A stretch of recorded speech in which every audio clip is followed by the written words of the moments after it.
Hi, everyone, and welcome to the Awaken Well free webinar. I am Tess Brower, and this lady needs no introduction, but who are you? Layne Tess, 7-time world surfing champion and co-founder of Awaken Academy. So thank you for giving us your time, your energy, and your presence. For the next 45 minutes to an hour, we are going to give you a toolkit to thrive. Now, this isn't just any toolkit. It's backed by science. It's got a lot of lived and learned life experiences. You're going to know us a lot more intimately if you haven't read our book already, but this is an opportunity for you to connect with yourself. Why? Because we asked a lot of people what was going on with them at the moment, and people are feeling a bit tired, a bit stressed, a bit burnt out. They're all things that you felt too, right? On autopilot, ready to find some sense of clarity or calmness, just to boost our energy that's not required or not stimulated. Yeah. I mean, we've all experienced those moments. I mean, you and I are here because we've been where everyone else is at. Like, we know what it's like to feel burnt out, to feel overwhelmed, to feel, well, from my experience, to feel anxious, depressed. So all of those things are a normal part of life, but they don't need to be. No, and I feel it like someone said to me the other day, it's Christmas in 3 months. What? I thought, we are not ready for that chat. And if I see those lights go up, but for me, it's, I'm a mom, I'm a stepmom, I'm a business owner, and it feels like a lot at this point in time. So this is an opportunity for you guys to learn some tips and tools that we use every day. So let's do this, shall we? We shall. So Awaken Academy was born a few years ago with the mission to empower 1 million people to thrive. And honestly, if we've even empowered one, we've done our job. Yeah. We've empowered thousands. And through our online courses and our book and workshops and all the things that we do, we aim to help people live happier, more purposeful lives. So that's what we're here to do today. So in that coaching of thousands of people, the thing that makes me like the saddest is there's a lot of people who are missing out on their life, not because they're not in their life, but they're not showing up as their best selves. They're present with their kids, but they're not really engaged. They're not really connected. And I know in the worst part of my life, when I'm the most burnt out or I've got so much head noise going on, it's like I don't feel like I'm going anywhere. In fact, I felt like I'm swimming, I'm broken, I feel really alone. No one's going to trust me, no one's going to see me. And that was like this mud that I was in was like a weight on my shoulders. I can even feel it now. Like, do you remember that? Yeah, the hamster wheel of life is a really toxic place to find yourself. And when you were talking about drowning, and no one's going to see me. Yeah. When I'm in states of overwhelm and anxiety and heading towards depression, all as a part of the whole burnout culture that we subscribe to as a society, I find myself where I actually don't want to be seen. Yeah. I don't want to be heard. Like, I just want to be invisible. I want to be alone. Yeah. And so it's not so much an invisible weight, it's an invisibility that I'm looking for. Yeah, a container of safety. Absolutely. So I'm tired and I'm just fed up, and I don't remember the last time I felt good. Yeah. And so when we're stuck in the shit, it's really hard to see anything other than that. Yeah. So life's all good. No, it's not. But this is like 70% of Australians are burnt out right now. Yes. So that would capture some of us. If it's not now, it does happen. And so that is why we're here, because we've lived it. And now this toolkit sort of catches us. So when life is good, it's really good because we can enjoy it. And then when life isn't good, because life happens, the fall is less deeper, right? Yeah. So you're here too because you know that this may be the case for you, but the work that we're about to share with you and encourage you to do may not be for you right now in this moment, because what we're asking you to do is have the courage to look in the mirror. That is your greatest accountability partner and honesty barometer, but it's literally having the courage to look within, because if you don't go within, you'll always go without. Now, a little disclaimer, this also isn't for you if you don't like swearing, because not that we're potty mouths, but we can swear. But we do tend to swear here. But this isn't another wellness webinar, because we really want you guys to think about this as like, we've all done a HIIT class or a version of it. This is your opportunity to really challenge yourself. Growth begins at the edge of your discomfort zone. And that was for me too. Holding up that mirror was one of the hardest things I ever did. But in that, I was like, wow, I am becoming the person I've always wanted to be, or the person I knew was inside, but I just actually didn't know how to talk to her. And it takes a lot of courage to cut the umbilical cord from a person who has held you back for so long, but it's so familiar and so comfortable that that's too strong to let go. Yes. So we know you can be something else, but you have to want to be something else. And that's where we're going to provide you, well, what the tools that we're going to provide you with today. A little awakening, so to speak. Mini awakening. And if you do stick around, irrespective of whether you do or you don't, you're still going to receive the free Awaken Well Toolkit, a PDF that's downloadable that will help remind you of all the 7 steps that we're going to share with you today. And an opportunity to win a coaching session with either Layne or myself. You get to pick your poison, right? Who do you want to do the HIIT class with? A world champion or a positive psychology expert or a mental fitness expert? Or a mum. She's probably go with the person who triggers you the most, because that's the one you're going to learn. She's way more compassionate than me. You'll learn that Layne is more like the punch in the face, the truth. And I still hug you afterwards. Yeah. And I'll wrap you up. So what is the key to awakening well? We've tried to summarize this, and this is like huge life lessons into 3 small dot points that were really the life-changing moments for us. So what's number 1? Well, number 1 is all about flipping the story. And what we mean by that is our life story is not our life. It's just our story. And if those stories are so loud and proud and they've never been flipped to something more positive or self-serving versus self-sabotaging, we stay stuck in those stories forever. We literally anchor ourselves in those stories. Oh, there's my doorbell ringing. Sounds like Lurch is about to walk through the door. So no, that was just a light bulb moment. Yes. That's right. It was an old story we're flipping into. Yeah. So this story that we're going to, Tess and I are going to share our own personal stories in this particular part of the webinar to let you know how we were able to flip our stories. And to be honest, we flip our stories every single day because our brains are on overdrive and we're just trying to stay calm under pressure. So the second one is one of my favorites, the itty bitty shitty committee. Now you're going to learn a lot about me and my story throughout this webinar, because I had the worst inner critic on my shoulder, and it was so deep that I actually hated looking at myself in the mirror, because I would find things to pull apart, but so much shame in my life and for my story. So flipping this to find inner confidence is one of the biggest tools that I use every day.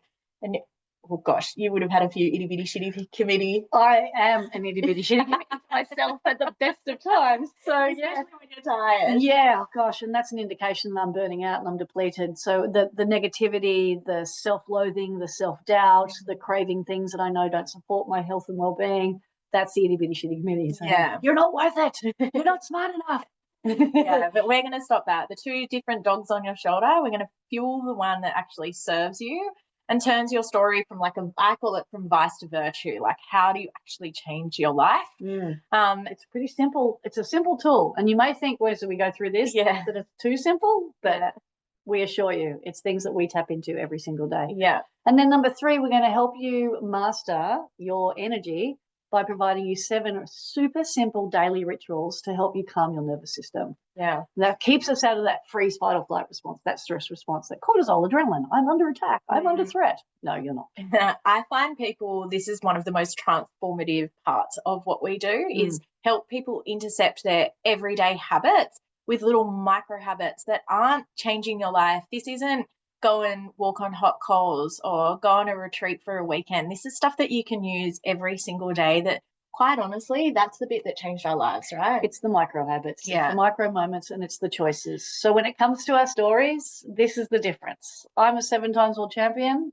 but also I would say a burnt out athlete, and you're a corporate athlete. Burnt out corporate athlete. Former. I don't like people saying you're a former world champion. I'm still a world champion. That's your itty bitty shitty committee coming back. I've got the trophies in my trophy rooms. We'll take you down there later. So my story is one of personal challenge, and it's quite intimate and personal. So I was adopted into a beach-loving family with the last name Beachley and became a world champion surfer. I started surfing when I was 4 years of age. Now, this is me as about a 3 or 4 year old. Sometimes I would say that's about you at about 15. you ate a lot of Weet-Bix. No, I started surfing on the ferry side, waiting for the ferries to come in and to develop my skill set underneath the wave and the wake of the ocean. By the time I'm 5 or 6 years of age, I'm now paddling out the back on the other side of the beach, the ocean side, the waves side, finding my way amongst all the blokes that were in the water, all the boys that were in the water. There were very few women, if at all. So I didn't identify it as a male-dominant environment. I just identified it as an environment I needed to adapt to find where I fit into this environment. So when I was 7, my mother unexpectedly passed away due to a cosmetic surgery procedure gone wrong. And when I was 8, my dad decided to tell me I was adopted. So there was a lot to process at such a young age. But what was really interesting when I reflect on that moment where Dad said, "You're my baby girl. We love you, but you're not a blood relation." I chose to tune into what I was saying. The story in my mind was, I've been abandoned, I've been rejected, my own mother didn't want me, I'm undeserving of love. And in that moment, I thought, I know, if I become a world champion at something, everyone will love me. Yeah. Because I love world champions. Makes sense. Surely everyone would love me. And that set the wheels in motion for me. Join the pro tour, hit the scene, train hard, nail myself, flog my body, have the compassion of a tiger shark. However, I was able to succeed. And that photo on the other side of the screen with the trophy in my hand is the moment I claimed my 6th consecutive world title. Now, that one is quite significant because after I won my first one, I thought I would be enough now. I had defined success as being a world champion. But when I became a world champion, I wasn't enough yet. I felt satisfied, but I wasn't done. Yeah. Like I didn't feel enough. Why? Because I chose not to. It was simply a choice. I thought I had to be the best of the best to be deserving of success. So I went on to become the best of the best at this moment in time, which has become the only surfer in history to win 6 consecutive world titles. And then one of my friends said, "What's driving you? Is it because you're adopted?" And that hurt a lot, but there was so much truth in it. I went, "You're right, it is what's driving me." Was that your greatest awakening, do you think? It was one of many. Yeah. I wish I could say it was my greatest awakening because it would add more power to it. It would, but I'm still learning, and I'm still making some very similar choices which lead to similar behaviors, which then lead to similar amounts of pain and suffering. Yeah. But the beauty is that the pain and suffering isn't prolonged anymore. Yeah. That was 6 years of pain and suffering. So when we go to the next slide, you'll see that I won 7 world titles, but 5 of them were won in fear and 2 of them won in love. The 2 little purple hearts there show you which world titles, the bookends. Yeah. Now, as Layne talks through this, I don't know if there's any other world champions on this call. We have had them. I just want you to see your world or Layne's story through your own lens. Yeah. So when you hear trauma, injury, illness, world title, just think about a big moment in your life because it's our similarities in our stories, not our differences, that we are united on. So this looks pretty heavy and beautiful, which is kind of life. So help me understand. Okay, so world titles number 1 to 7 are the beautiful bookends of my career. They were love-based world titles, which means they were process-driven. I was in love with the process of being a great athlete, a better human being, a better surfer.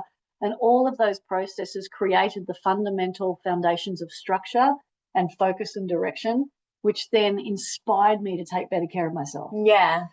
Once I achieved my first world title, I then went into proving myself, which meant putting extra amount of pressure and expectation on myself to be deserving of the success I craved again and again and again and again and again and again. So I was now, instead of being process driven, I was outcome driven, which meant every result, every performance defined me. So if I win, I'm a winner, but if I lose, I'm a loser. And this emotional roller coaster, that was the nature of it. Was there anything in between? No, there was nothing. It was grey. So talk about grey. Around about the time I won my 5th consecutive world title, that's when my peers started referring to me as the woman who had compassion of a tiger shark. Yeah. I had no compassion, no empathy, no love for self. I was just on this relentless pursuit to achieve success. And by doing that, it cost me my quality of health and well-being, my relationship with myself, my relationship with my peers, even my sponsors. I drove everybody away. and my body completely broke down, and I stopped listening because the body was whispering, and then it started screaming because the body whispers before it screams. I wasn't hearing any of it. I must pursue. I must get through this. And I felt such immense pressure to push through the pain and perform and achieve such greatness that when I achieved the sixth one and realized I was being driven through fear, I still went again. It's amazing. Even when we know better, we still don't do better. And that's when my body broke down. And I had to take 2 years out I still competed, but I had to take several months out in 2004 and then 6 months out in 2005. And then I was able to come back with a completely different mindset. So the reason I shared this particular time frame is to help people understand that you can do things differently and still achieve greatness. Yeah. If you're willing to trust in that. Yeah. And I love this moment when people put up their hands and they say, well, do you think you could have won if you didn't? Yes. This? World titles 1 and 7 proves it to me. Yeah. And, I think about the likes of people today, like Stephanie Gilmore, for example, who's so respected and revered in the world of surfing. But what's a true testament to the way in which she won is that she didn't do it alone. Yes. And, Brendan Burchard says if you find yourself at the top of your game and you feel isolated and alone, perhaps it's an indication that you haven't done it right. Yeah. I didn't do it right. Yeah. Well, this is your opportunity to share what you did right. Yes, exactly. So what did you do right? Well, I realized the ferocious nature of my competitive spirit was driving me away and hurting not only my relationships but hurting me. Yeah. And I had to do things differently. But to do that, I had to know what those things were. And I went through immense pain and self-reflection and soul searching to find the fun. Yeah. And I came back through a state of fun. So I won my 7th world title in a state of fun and flow and freedom. And learning to trust in that meant that when I wasn't winning, I was learning. Yes. And so I wasn't going into those depths of despair and then back into those states of euphoria. I was literally going through waves versus roller coaster rides. Yeah. And so today I know that when I'm in the depths, I'm back into that desperate mode. So it's good radar for you. Survival mode. Yeah. Yeah. So what about you, TB? Well, I mean, I just wanted to acknowledge you in that story because you've often said to me and to a lot of the businesses that we work with that you weren't necessarily the best surfer. No. But you were the one with the strongest mindset. Yes. And sometimes that mindset drove me into more pain. Yeah. The irony, right? Right? Yeah. But now you know how to harness it. Exactly. It's like your life is, I would say, 90% in the fun, right? 100% in the fun. Yeah. Even when it's not, it's still 100% fun because it's a valuable life lesson. Well, my life looked fun. Yes. I was the head of brand and partnerships for Virgin Australia, which basically meant I had the key to the city. And that is where I met Layne. So my job was negotiating $1 million sponsorship contracts in really big boardrooms. And then by night, I'd be in coaches' boxes at footy games, front row fashion festivals, hanging out with Layne and Kirk at really big concerts. And to be honest, I was deeply unhappy. I'd lost my sense of self. My job defined me. So I was Tess from Virgin, and that was it. I remember going on a family holiday and my family said, oh, there's a room over there that we've isolated for you so you can go and take your calls. But for what? And I look back on that now and I can't even remember what I was taking those calls for. And that's where when we become identified by our role and our achievements, we forget. And I'd forgotten who was around me at the time. But my wake-up call happened because I ignored a skiing accident. Why? Because I was so identified with being the carry-on queen. I mean, I worked in an environment where I knew I was replaceable. So I didn't want to be broken. I didn't want anything to be wrong with me. So when I injured myself in a skiing accident and I felt pins and needles rush up and down my body, and I remember wetting my pants and getting a cracking headache, falling asleep really early, I remember thinking, I'm broken, but I didn't want to admit it. So I pushed on through. I would be at my desk working away and I'd wet my pants at my desk. And like a normal person who had a lot of self-love, who didn't have this inner critic, who wasn't built up on achievement and identity, would have gone to hospital. And that's one of the biggest parts of my journey, is this self-forgiveness that I didn't go earlier.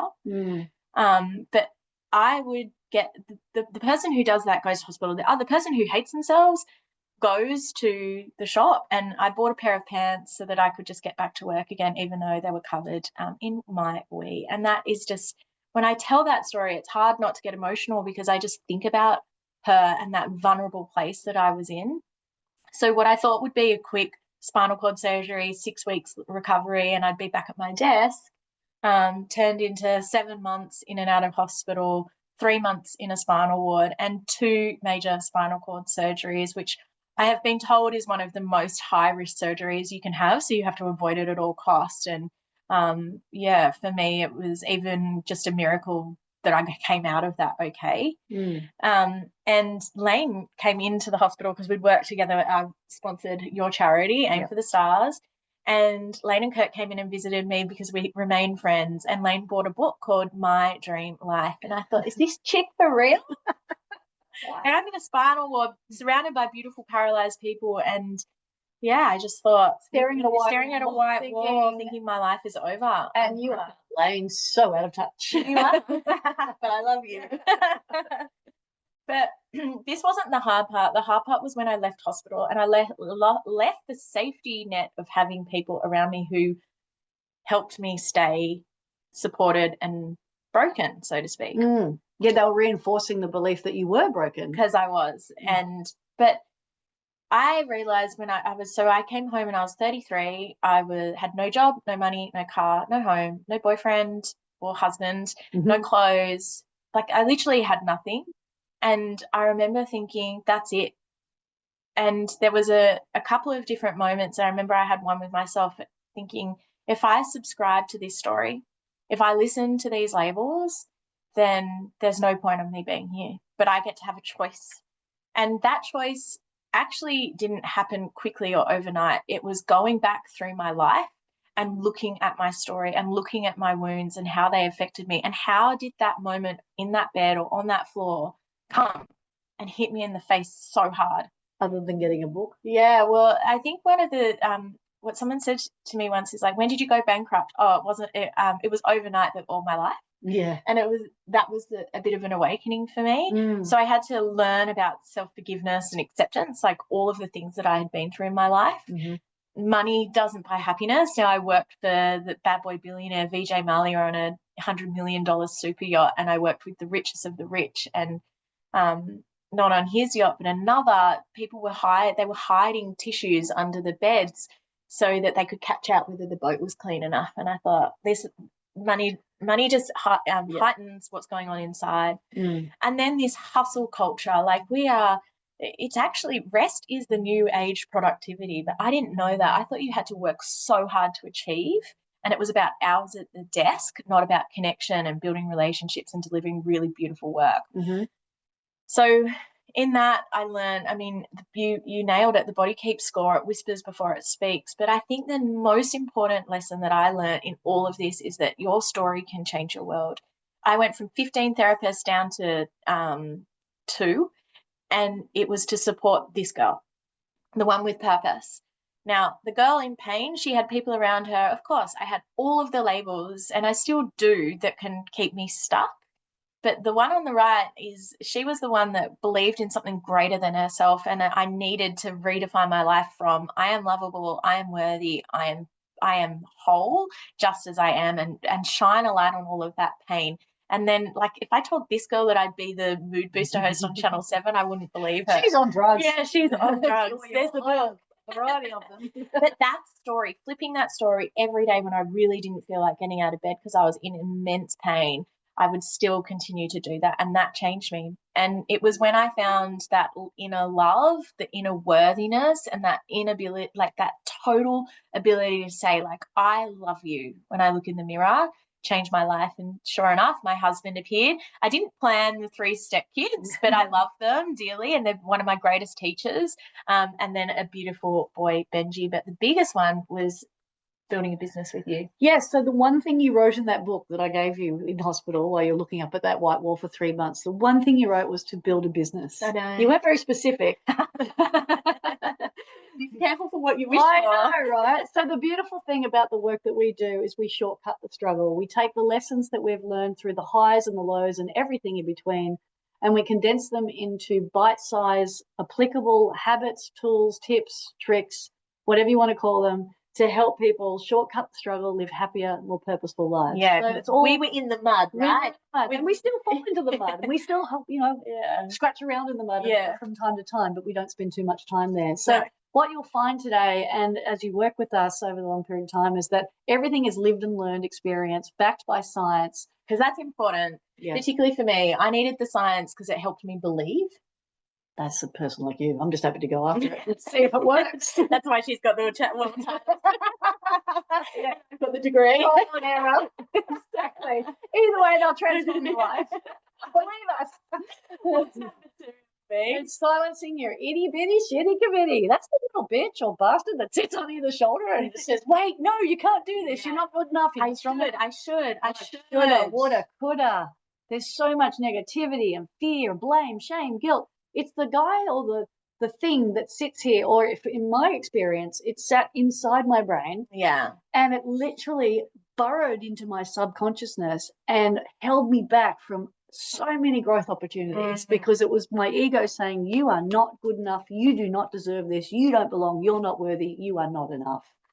Yeah, it was toxic, and it still is. And I know that when I'm starting to hear things that are compromising my self-worth or sabotaging my self-belief, I'm listening to the itty bitty shitty committee. Yeah. And that's because I'm tired. I'm burning out. I can give you the science behind it. Can you, please? Yes. Which you know anyway, but the muscle of the brain is on absolute overdrive all the time. And neuroplasticity and neuroscience talk about this is you can actually retrain your brain any day. So you can wake up and be a completely different person every day. Well, I'm a different person today than I was yesterday. Yeah, so that's because you do the work. But our brain, better sleep. Yeah, exactly. Our brain has up to 70,000 thoughts a day. Unless you're a Gemini, 120,000. Or a Pisces, 250,000 emotions in that. 95% of those are repetitive and 75% are negative. Why? Because fear keeps us alive. So our brains are still primal. They're still trained to look out for fear. The problem is that there's no saber-toothed tiger. There's a boss or an email or a mortgage repayment or a news cycle. And all of this is coming in and our brains are on threat and survival mode. So we have to work out how we can silence that itty bitty shitty committee to be safe. And from that, you remember who you are. Because this isn't about fixing something. You're not broken. You're not broken. Nothing actually needs fixing. It's about remembering who you are. And unfortunately, the conditions of our lives and all of the external distraction and noise and all of those things that bombard our senses have just basically abused our attention. Yeah. And now that we've lost that focus, we've forgotten who we are because now our attention is completely distracted by all these other things. Yeah, 30-second reels, right? Yeah, hyper reels. Yeah. Someone said to me yesterday, we're all just humans trying to walk our way back home again. Yes. I love that. And that's what we try and do every single day. Well, that's what we focus on, is help walk people back to their home. So what walked you back home? Well, firstly, this particular exercise. Funny that. The relationship that I had with myself is what brought me back to myself. Now, if you don't know what kind of relationship you have with yourself, have a look at the relationships that you have with the people around you. Are they strong? Are they connected? Are they loving? Do they give you the fulfillment and the needs that you need to be met? Or do you judge them, ridicule them, and tell them what they should be doing all the time? Yeah, you're constantly criticizing and judging because then we become a victim of that circle as well. So the relationship you have with yourself sets the tone for every other one. And the way you speak to yourself matters, because when we think about the amount of thoughts that we have, if you're subscribing to a really negative news channel, you're going to then create negative feelings within yourself, and those negative feelings are going to result in negative behaviors. Yeah. So I love this saying is like, your emotions are data, not directors. Yes. But that's the same with our thoughts. And I honestly, like, your story you're about to share is probably one of the most profound moments for me. I had done it before, but hearing it in your lens was what is the most important words in the English language? The two most powerful ones, and they don't have an F in either of them, is I am. Now, I am are really powerful because they're literally a declaration to the universe. What you put after them shapes how you feel. It shapes your reality. So if you wake up every day saying, I am tired, or if you go through your days going, I'm so overwhelmed, all you're doing is supporting that state. Yeah. You're reinforcing the behavior. Well, energy goes where attention flows. Exactly, right. So if you're waking up saying, I am tired, that puts in motion negative, fear-based energy and choices. So how you can learn the importance of putting this into action is through the story that I share around winning my 6th world title. Now, remember, everyone, put yourself into it, not differences. Because the itty bitty shitty committee comes up when you're about to put yourself forward for a promotion, or for me, it happened when I was in childbirth. It can happen in really big, crucial moments, or even like tiny micro habits. Well, just when you're putting yourself outside of your comfort zone. Yeah. That's when it comes up and goes, wait, yeah. no, can't. So similarities, because you're going to hear a story that I think is one of the most profound stories I've ever heard. Thank you, my friend. So I was competing for my 6th consecutive world title. And as you know, as we've expressed, my self-worth was wrapped up in this. So everything that I did was amounting to self-worth. And when I was in the water, I was coming second. And I was 15 minutes away from winning my 6th consecutive world title to become the most successful surfer in history. And in my mind, things weren't, well, actually, in my body, things weren't feeling right. But you can't change what you can't see. So first I recognized something. There was a moment of self-awareness where I thought, if I'm sitting on my board looking at the ocean, I need to be looking at the horizon to see where the waves are coming. Yeah. And my eyes were actually down on my feet, which were underneath my board. And I thought, that's not a good place to look. Why am I looking at my feet? And then I tuned into what I was saying to myself. I'm tired. I'm fed up. I'm exhausted. I'm overwhelmed. I'm done with the responsibility of being world champion. Look, my goal was to win 6. I've already won 5. I've matched Kelly Slater. Sure, I won't beat him. I'll just go out next year and try and do it again. So that itty bitty shitty committee had almost convinced you that it was okay to fail. Totally. It was okay just to self-sabotage the moment. It was actually okay just to step away because it was all too hard. Yeah. All I had to do was catch one more wave. But I'd overcomplicated the steps that was going to take for me to achieve the goals. And not only that, I was now forward thinking as to what that goal was actually going to cost me. There was no joy in it. It was all ferocious, no fun. Yeah. So I sat up on my board and I took a deep breath and I thought, I am going to get out of my own way. I have done the training. I am going to believe in myself. I am equipped. I am successful. I am experienced. I am ready. And the energetic shift, you can even feel it when I'm saying it. It's amazing. I get like goosebumps. Because when you've done the training, if you've got all the preparation, you've got the knowledge, there's no reason to doubt yourself. There's no reason to second guess yourself. And then you let magic happen, right? And then you let the magic happen. Otherwise, the itty bitty shitty committee jumps in yourself and go, ha! And the minute the itty bitty shitty committee says, no, you can't, and you listen and go, you're right, I step back, the itty bitty committee literally celebrates. Yeah. See, we won. Told you so. There's that years of childhood trauma coming up. You're not worthy. So, long story short, a wave pops up in front of me, and I'm now in this positive I am state. I paddle for the wave, and the first thing that comes to mind is, what if I fall? What if the one better is behind it? What if the score's not big enough? What if? And I went back into what is, not what if. Replace the F with an S. Focus on what is right here, right now. What is it that you can control? We hear it all the time, but we need to simplify it. And the 3 things that came to mind in that moment was trust in my training, trust in my instincts, and trust in my ability. I love this. And I paddled into that wave needing a 6.67. I don't know what I did on that wave, but it scored me an 8.5 out of 10. And that resulted in me winning my 6th consecutive world title. Now, today, I still use this. This tool is my daily accountability partner. January 1st, I decide who am I and how do I want to show up every single day of the year. Irrespective of the conditions in my life or the decisions that I make, I start with a very positive decision. And that is, I am happy, I am healthy, and I am abundant. What's your mantra? Well, mine's a bit different because I created mine when I was the most broken. So given that 70% of people are burnt out right now, I'm going to suggest that a few of us are feeling this. We're not feeling happy, healthy, and abundant. For me, I needed to think of something that would sustain weather, and the weather was my mood. So something that could shine, that could be radiating from within, that something that only I could access and that I could shine out. And sunshine just makes you feel good. So mine was I am sunshine. So tell me, how did I am sunshine change your life?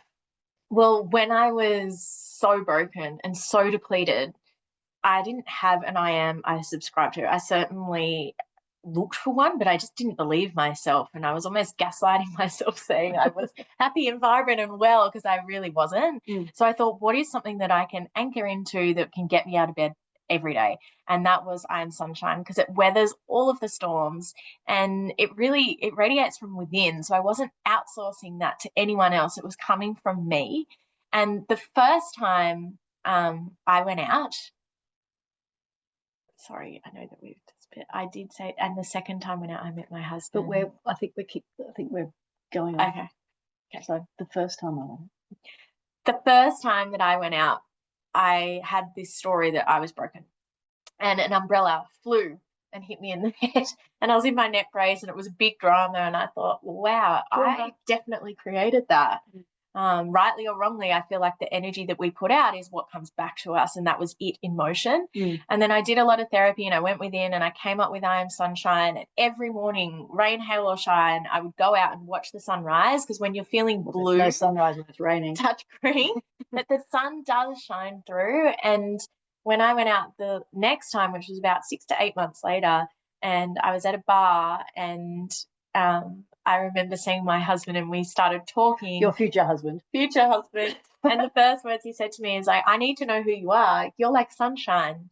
And yeah, sunshine changed my life. We hugged, and that was it. It felt like I came home and someone saw me for the first time ever. And aside from you. And I moved in with him pretty quickly, and we became engaged, married, and we had our beautiful son Benji in such a short space of time. So sunshine is so beautiful. Yes, the I am really does change your life. What's really pertinent about what you just said, though, is when you felt seen by him, but it started with you seeing yourself that way. Yes. And that's where we want people to get to today. Yeah. Is instead of waiting for people to see you, take the time to see yourself however you want to be seen. Yes. And how you want to feel, because then that determines how you show up, and then people can see that. Yeah, and then the energy starts bubbling away around you. So it's interesting. You may not think that this actually has any power, but it has tremendous power over the way in which you're seen and then interacted with. And it all comes down with having some aspiration about it as well. Yeah. So how do you really want to show up? Exactly. So here's a list of words. You get to choose 3. We encourage people to choose 3 words that describe how they want to feel and how they want to show up. Now, this may be for the rest of the year, the rest of the week, or the rest of the day. Yeah. Or it can just be a particular experience you're about to go and encounter. World title moment, raising your kids. You can have sunshine if you want. You're welcome. But just write it down. Circle 1, that's your anchor point, and just write it really loud and proud. I am courageous, or however that shows up for you. Put it on Post-it notes, stick it on your mirror, save it as your screensaver, because it really does transform your life. So when I wake up thinking I am tired, the first thing I recognize is, yes, I am tired, but how do I really want to feel, or how do I really want to show up? We're not asking you to deny the fact that you feel a certain way. Yeah. We're asking you to change it. Yeah. And you can't change what you can't see. So start with where you're at, and then take yourself to somewhere new. Create that energy. Create that energy. So when I woke up this morning, I went, I'm tired, but I'm grateful I have the energy to go to the gym. And I am energized by my choices. Yeah. And I am disciplined enough to make sure I put protein into my body. Yeah. And I'm grateful for the beautiful sunshine and clean water I get to swim in, because it energizes my body. So find your words, find your anchor points, because they become a really powerful anchor in your life. Now, I like to say you never regret after you've exercised. It might be hard to get there. It's a little bit like this with the I ams, because we're constantly fueling our brains with good fuel and bad fuel, and we need to get it right, because this good fuel, bad fuel, this energy in action, we like to say you don't have to be perfect.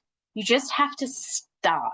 And I am is the greatest start, because it fuels your body with the good fuel, which is mindful content, learning, going to the gym, drinking a big glass of water, having gratitude for the day, versus the bad fuel, which is I'm tired. Oh, I can't get out of bed today. I'm just going to scroll and see what everyone else is doing. Who else is exercising? Get stuck in comparison analysis. I actually work harder when I'm more tired, because I feel like it's the only thing I can do when I'm in burnout mode. The one that we love to shine a light on in this venting and gossiping. Now that if you vent or gossip to someone over 7 minutes, it actually brings your well-being down by 30% and the person you've just downloaded to. Yeah. Now we all need to get it off our chest, but the science is now saying that we waste 52 minutes a day talking about what other people should be doing with their lives. Oh my gosh. Now, people say to me all the time, it doesn't matter whether you're a CEO, executive, or a busy mum, I don't have time for self-care.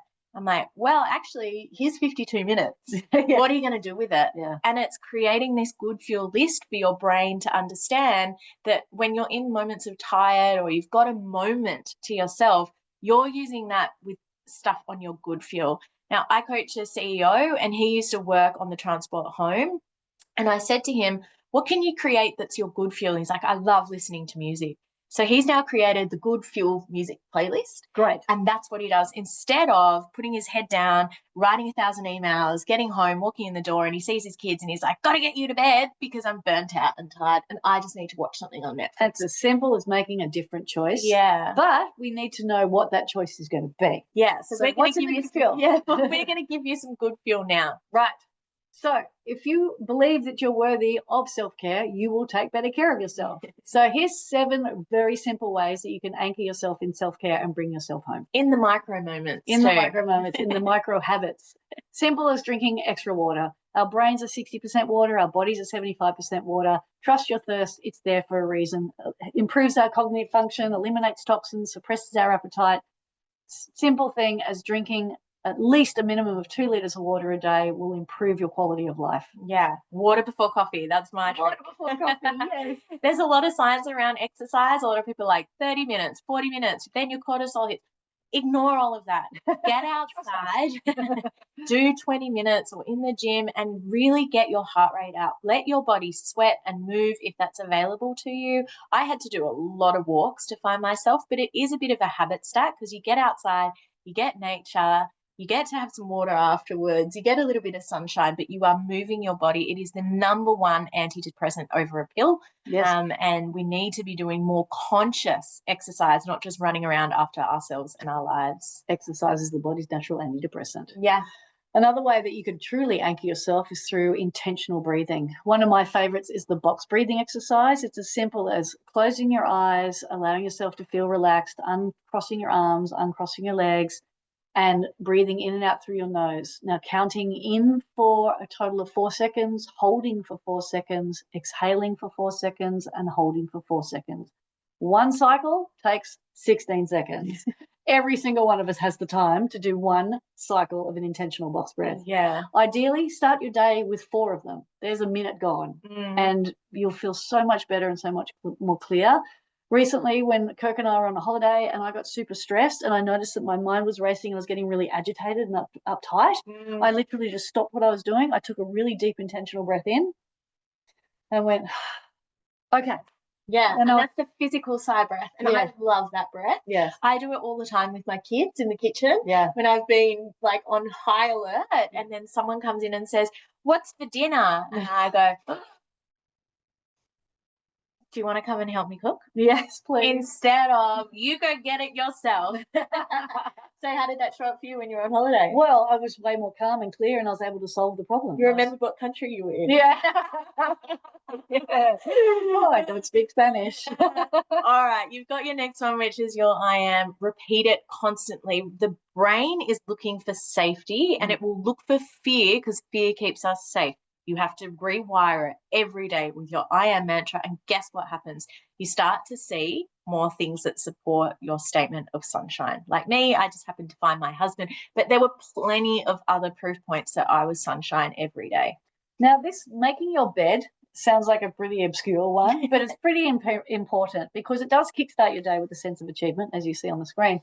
But what it also suggests is that you're willing to do the little things to establish big results. Yeah. And as an athlete, you always hear the word 1%ers, 1%ers. But what does that mean? It means doing all the little things right that make the biggest difference. So it's not just about going surfing all the time. It's about identifying the importance or understanding the importance of even just like the finest edges on my surfboard, or understanding the importance of how my fins change the way that my board works, or even showing up with the right wax for the temperature of the water, because there's different wax for different temperatures. So the little technical things at the end of the day culminate in a really big difference in the way in which you approach your life. If you're willing to make your bed every day, that suggests that you're disciplined, that you're determined, and that you're willing to that you care, exactly. And that you're willing to invest in yourself to create happiness and safety at the end of the day. And invest in rest, because that's one of the biggest 1%ers. And there is nothing better than fresh sheets.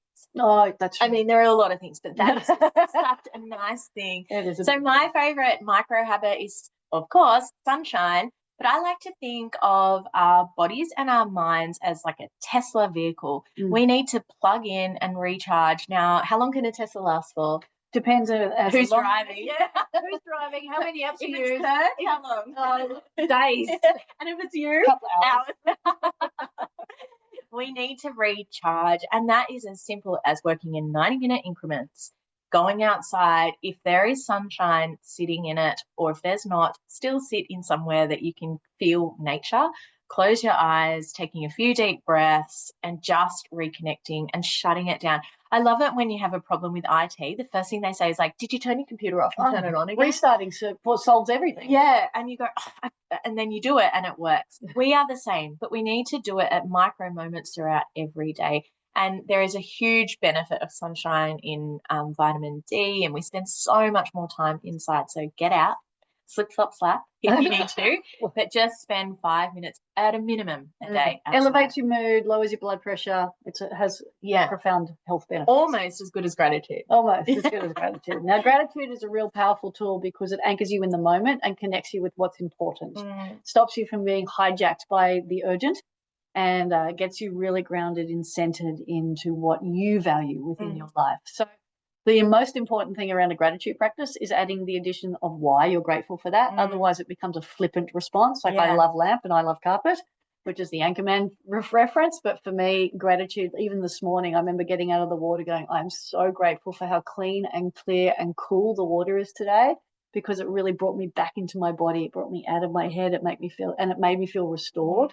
So find one thing today that you're grateful for and write it down. But every day, ideally, establish a gratitude practice by finding 3 things you're grateful for and why. Yeah, the science is it makes you 30% happier, and stress doesn't exist in gratitude. That's true. And the one thing can't coexist, can it? It cannot coexist. And I would love, like, the more gratitude you have, the more that you believe that good things are happening for you, and you articulate them, you write them down. My husband and I do it every night we go to bed, and we talk about it, because guess what? Your brain, that neuroplasticity, is looking for ways to change and validate your thoughts. So you have to be in control of that. And gratitude helps you see more things to be grateful for. It's like magic. It is magic. So speaking of validation, you're here because you know something within you is ready to do better and to deserve and to believe in the fact that you deserve it. Yeah. So and that's you really do deserve it. Like, that was the biggest moment for me, was believing that I was worthy of change. Yeah. And then finding the tools to do it. And that's what we're here to do, is to shortcut the struggle and reassure you that it doesn't take hours or weeks or months of your life to go and find the tools. We've actually created them, and it literally just takes the intention. So to show the fact that you've shown up today demonstrates that you have the intention to do the work. My self-transformation was the intention that I wanted a better life than the one that I was living. Fair enough. Yeah. That's a good place to start. And that's the feedback that we get from people all the time when they do our courses, is people want to feel different. They want to show up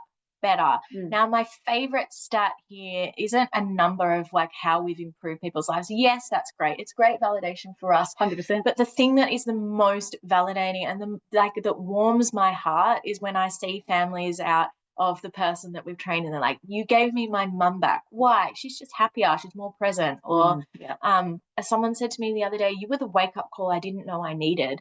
And like, you've changed my life. And that is, I always say, no, you changed your life. Yeah, exactly. You showed up, you engaged, you paid the money, you did the course. I was the facilitator. Yeah. Exactly. So then once we do that work, people are then like, oh, we need more. We want more, which is a beautiful thing. That's also very validating. So we listened. We put a questionnaire out to our community, and we listened, and what people really want is connection. Yeah. I need accountability. I don't show up to the gym without a personal trainer or someone waiting there for me. Yeah, I wanted someone who, and this is what we got back in the feedback, what you guys want is someone to pave the path for you. You're willing to do the work, but you're just so busy you can't think about it. Yep. And it's like, show me, shine the light. I want to go there. I've tried this. I've got self-help books galore, whatever that is. It's like, I'm just ready to connect with myself again. And I so relate to you. Yeah. And once you connect with yourself, then you're able to connect with others. And that's why the collective is a massive community of like-minded people. We want to feel seen, heard, and understood. Yeah. And a sense of belonging. Yeah. And that's what this community really does. Yeah. So that's why we've created the Awaken Collective, which you can now have a look at too, because you are awake. You've looked at different ways you can flip the story, silence your itty bitty shitty committee, wake up really well, and now you're ready to join us, because this is an invitation from us, and we don't throw this out lightly. Like, we charge money for our workshops and courses, and for some people they can't attend it, so we wanted to create something that everyone can join, that is affordable but impactful, and that is the biggest moment, and that is where you guys come in. So we have a gentle awakening. The process is it depends if it's the tiger chart or the compassionate heart, Mother Teresa. Either way, you're going to find yourself amongst a community of people who get it, and we pride ourselves as being not only accountability partners but honesty barometers.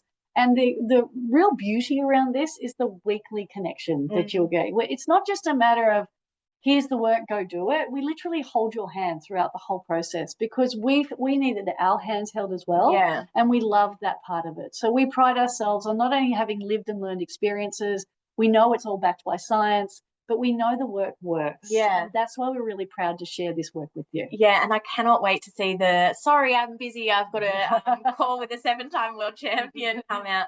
Now, for us, I really feel like this is the moment where it's like, you guys are our honesty barometers, and people reflected back to us is like, we don't want the hustle. We want to work with people who get it, who know what we're going through. And you can safely say that this is for busy people, because we have been busy in our lives, and we're about small shifts with big impact, because that's what we needed. And I remember when we were creating the collective, people said to us, it's like, how can we have what you're having? And it's like, well, read our book, do our course. Actually, no, just join us daily. And that is why you want to join the Awake Collective. There's a magic in there that you only get to see when you're with us. Exactly. Yeah, because we've created a system that changes your life. Yes, and it starts with you wanting to change, because you can't change someone that's not willing to change themselves. So if you want to feel seen, heard, and valued, and if you want to know yourself better so you can grow yourself, then you're in the right place, because this isn't just another program. It really is a place where you can craft and create your best life and then start living it. Yeah. So I want you to imagine for a second, you've signed up and you're in the collective, because everyone wants to know, like, what's in there? Why is there such a big transformation? I don't get it. Wow. Why are you guys better than us? Like, these were the questions that we're getting. And like, when you come in, we've got a AI soul map. Now, obviously it's private and your data is safe and we don't keep it, but this is a soul check-in to show you where you are and where you're going, and gives you a pathway in that. And it's all available to you as soon as you sign up. It's sort of like a litmus test. And I would love this. Like, I would love to have like, I've got journals, but I would have loved to have seen where I was at the beginning from a soul perspective. Totally. My therapist said to me the other day, you were having like multiple panic attacks a day. Really? Yeah, I don't remember that. I do, because I have that angst, but like, I can't imagine living in that. Okay. So this is the big one. Yeah. Well, this monthly masterclass. Well, you get to connect with us on a month-by-month basis, and we are sharing a multiple range of tools for you, whether it's a resilience masterclass or learning how to be a bold leader, the 7 Doctors program that we deliver through corporations. It's all fun. It's all sticky. Like, it's all impactful. Yeah. But it's all quite simple. So we're very proud of the work that we share with you. Yeah. And this is also really important. So you guys asked for this, and because the number one indicator of longevity and happiness is actually connection. Now, I was the most connected person, but the most alone, because people weren't going through the stuff that I was going through, or I just didn't align with the people that I was surrounding myself with every day. So in the collective, we're going to connect you with an accountability pod, and you guys can share your wins and your journey, like, because you never want to feel alone in this. And guess what? You're not. And we learn by lifting others. So this is a really big one that everyone was asking for. The rising tide lifts all boats. Yeah, I love that saying. Me too. Okay, so this is the Kickstarter, right? This is where we kick off, is the Own Your Truth Bootcamp. And essentially, the online course that Tess and I created all those years ago evolved into this bootcamp. And what's so beautiful is now that we've been sharing the bootcamp over the years, it too has evolved. Yeah. So if you've done it before, join us again. Join us again. It's bigger and better. Exactly right. So it's a 4-week virtual 90-minute call once a week, every week for the next 4 weeks. And it's the launch pad to your collective year. Yeah, it's like the launch pad to your truth. Really. Yeah, it is. That's why we call it Own Your Truth. Yeah. So we're going to give you weekly soul nudges. So I know that there's been moments where Layne and I text each other, you've got this, or are you thriving, or just mini check-ins. So we'll accommodate that with where you're at in your journey. And these are like micro habits that when your itty bitty shitty committee pops up, guess what? I guarantee you'll receive something from us that will say, hey, you're worthy, or whatever. This is the bit that keeps you anchored when life gets really, really noisy. So you're not just left and forget all the time. And the beauty about all of this is that you have unlimited access for life. So these tools you can come back to anytime at any place. Yeah. So these are tools that I and Tess, actually, we both keep coming back to the variety of different tools. Yeah. And there's meditation, breath work, visualization, drawing, stories, frameworks, the I am mantra. Yeah. They're all things that we use every day. And you get a printable workbook and a whole lot of personal. You can do it with your family and your friends. Yeah. And of course, there's community perks. Yeah, you can't be a world champion without having rewards. Oh, well, you can't and celebrating the success, right? Yeah, exactly right. Okay. So this is your opportunity. Like we really do work with people from all walks of life, and everyone from CEOs to aspiring athletes to anyone in between, mums, dads, whoever you are, however you show up in your life. This is about creating sustained well-being. We do not, and we are not, the flash in the pan. And we're not going to get you to walk on hot coals. Life is pretty hard as it is. This is about you joining us to find connection and clarity within yourself. And I want a little bit more of that. I always want a little bit more of that. And that's the beauty of the collective, is that we get to work with them and we teach what we need to learn. Yeah. So it's reflected back to us. So yeah, like this guy. This photo is actually Tessa's husband. If you're wondering who came up to her and asked her, this guy. He's a beautiful soul. Is not for you if you're looking for a quick fix. No. And we have to be really clear on that, because we want everyone, if you're ready to join us and ready to change your life, you have to lean in and be a little bit vulnerable. We only take you places where we have been ourselves, and that is the safe vulnerability of this place. So this isn't about for showing up for everyone else. This is about doing something for you. Because when you show up for you, you're able to show up for others better. Yeah. But it costs a bit. It doesn't cost $15,000, which is the true real world value. Yeah, probably a little bit more, to be honest, because we're conservative. But what it's going to cost you is $49 a month, or $499 a year. Now, I have spent $50 on a bottle of wine just recently. And I've spent over $50 on a bottle of gin. A facial these days can cost you $350. Wow, who are you going to? Well, if you're getting all of the micro needling and all that stuff. But that only lasts so long. This is about long-lasting change. So for us, we've only got a small number of spots available, because we want to make this an inclusive community as well. So if you sign up now, here's the exciting part. You could win a one-on-one with either Layne or I. So you get to choose. I won't be offended if you choose. So please join us in the Awake Academy. If not, just begin your journey with the Awaken World Toolkit. We will send this out to you guys. So please know that as these small shifts, investing in yourself, taking care of your well-being is the number one priority here, because if you're not thriving and you're just surviving, there's no point on that. Well, it's uncomfortable, but it's also painful, and that just prolongs the pain and suffering. So we honour the time that you've spent to join us here today or to listen to this recording. We're grateful that you're willing to invest in yourself and willing to invest in us to help guide you and hold your hand and support you through this tremendous opportunity of growth and development. Yeah. So with that, we say thank you, and we look forward to seeing you in the collective. Bye. Toodles.